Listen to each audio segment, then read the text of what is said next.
Today I want to talk about the national media's perspective of Oklahoma and why it's right and wrong, and all that's coming up after the bumper. What do you mean you don't subscribe to my son's YouTube channel? Mama, no! Just snap the damn ball, RJ. What's up, kinfolk? It's RJ Young. I am not on a step mill. Consider hitting the like and subscribe button because I upload a video every single day. It's always OU-related, college football related, sports related. We have a good time. And yeah, I listen to a lot of college football podcasts, a lot of college football radio. I'm so terribly interested in it. Many of you who have been following this channel for a very long time know that I'm just a nerd about everything college football, from X's and O's to storylines to I did this thing about Valdosta State and being the cradle of college football on my radio show this morning, the RJ Young Show, 97.1 FM in Tulsa, weekdays. And I was listening to Stanford Steve and the Bear do their podcast, Steve Coughlin and Chris Felica, for those of you that are unfamiliar. Really great tandem. They're heavy into betting on the games and looking at college football through wagers.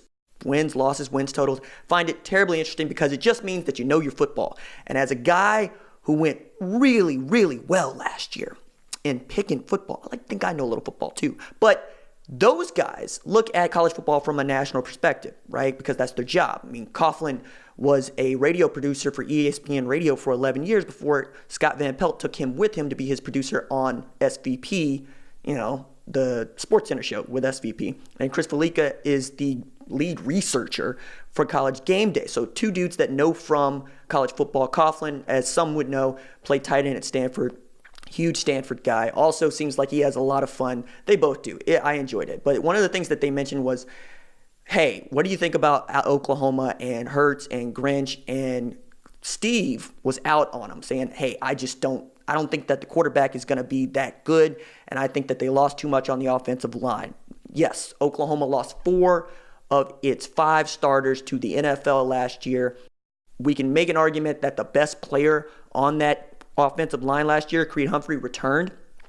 But the point is taken because you're watching that offensive line win the Joe Moore Award, and many folks that watched OU think the 2017 offensive line was probably better than the 2018 offensive line, but it was still just as good. And because Oklahoma runs the football so much, you need the offensive line. But that's where Steve's logic fell apart for me, because he thinks that this offense is pass first. And it can be, but it's not.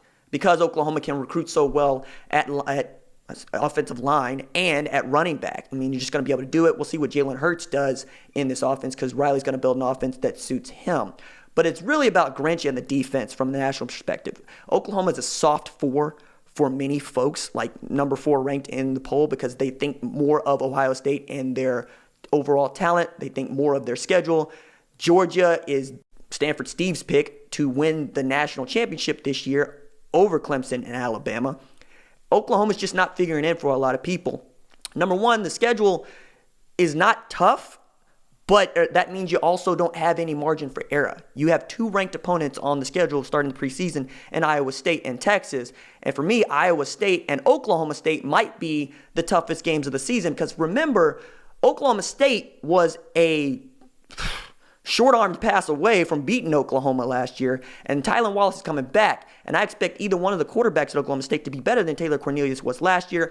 Matt Campbell is building Iowa State into the kind of program you have to be up for every year, in the same way that Utah is being built up into the kind of program you have to be ready for in the Pac-12. They're defensively stout. They gave Oklahoma fits the last time they were Norman, having beat them with Baker Mayfield running the show in his Heisman winning campaign.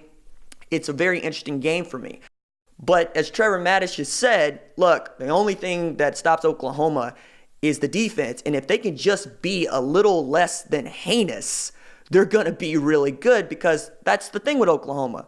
The last 2 years have been record-setting in the history of the sport. Not just the best offense in college football, but the best college football offense in the history of the game. And most people are of the belief you cannot duplicate that again this year. Lincoln Riley famously said to Barry Trammell at Big 12 Media Days, we don't expect the offense to take a dip. We expect the offense to remain as prolific as it is. And if Grinch can just get this defense toward the middle, I think that Oklahoma does make a run at the college football playoff national championship and not just win a semifinal game. But we really won't have an answer for that until November because the schedule doesn't actually start to get tough until October when you play Texas, then West Virginia, Kansas State, into Iowa State, Oklahoma State, so forth, so on. TCU is probably going to be stout by then. All they need is a quarterback. I think it could be a sneaky difficult schedule, just not from a national perspective. From a national perspective, A&M has every one of the top three teams in college football in its preseason poll, right? We know South Carolina also gets all three of the 1, 2, and 3 ranked teams in college football this year. Clemson just has Syracuse that it has to beat up on, and A&M, and that's about it. We all expect them to be back. Alabama could drop a game on its schedule and still be okay. I do think that Oklahoma needs to show that it is dominant in the Big 12 in a year where defensively, offensively, it feels like the gap could start to close. Matt Rule is finally getting a schedule that is advantageous for him. He'll have a quarterback that he trusts. I think that Matt Wells is going to do a job down at Texas Tech. It's going to be fun. Neil Brown's got an uphill battle at West Virginia, we know. But the thing about Ohio State and it being number 5 is it's all on Justin Fields.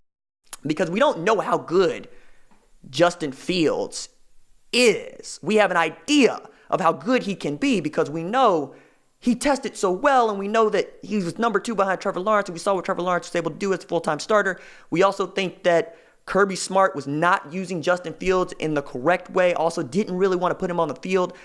I don't think that was so much about protecting Jake Fromm as much as he just didn't think that he didn't think that Jake Fromm would be as bad as Justin Fields. And he wasn't. Jake Fromm has been really good. He's actually a dark horse Heisman candidate, depending on how the season goes for Georgia with Demetrius Robertson out there at wide receiver, DeAndre Swift in the backfield. They'll be stout on defense because they're always stout on defense. I'm really interested also to see if Justin Fields get hurt, what do? You going to run Gunnar Hoke out there? I don't know, but you get to test them. And we know that the defense, like Oklahoma's defense, needed a change. They needed to be shored up. We'll see how good they are. I think Larry Johnson's defensive line is going to be good. Chase Young anchoring that place. Man, words are hard this morning. You also got Baron Browning in the middle. Really outstanding linebacker. You should watch for him. And I hope Josh Proctor gets on the field this year. But their schedule is a little bit tougher than Oklahoma, so they're going to get the benefit of the doubt if they have more or less identical records. Like if they both have a loss to a ranked opponent and it's Ohio State or Oklahoma getting into the college football playoff, I think a lot of people would put Ohio State ahead of Oklahoma to start the season. We'll see how things go. We'll see how Houston could go win 10 games and that look good for Oklahoma if they beat Houston, so forth, so on. But be prepared for national pundits to say, I don't respect this defense until. And if the defense can go out there and just beat people down, then you're probably going to see them build. Kind of like you're going to see everybody else sort of build. I think we're going to learn a lot about Oklahoma in October, not so much in September. While there's a lot of moving and shaking at the top, inside the top 10, LSU and Texas is going to be a big one. Notre Dame and Georgia is going to be a big one. And of course, this Miami-Florida game is going to have all kinds of implications for Florida in a year where they really got to be thinking about trying to get into the college football playoff. All right, that's it for me. Deuces.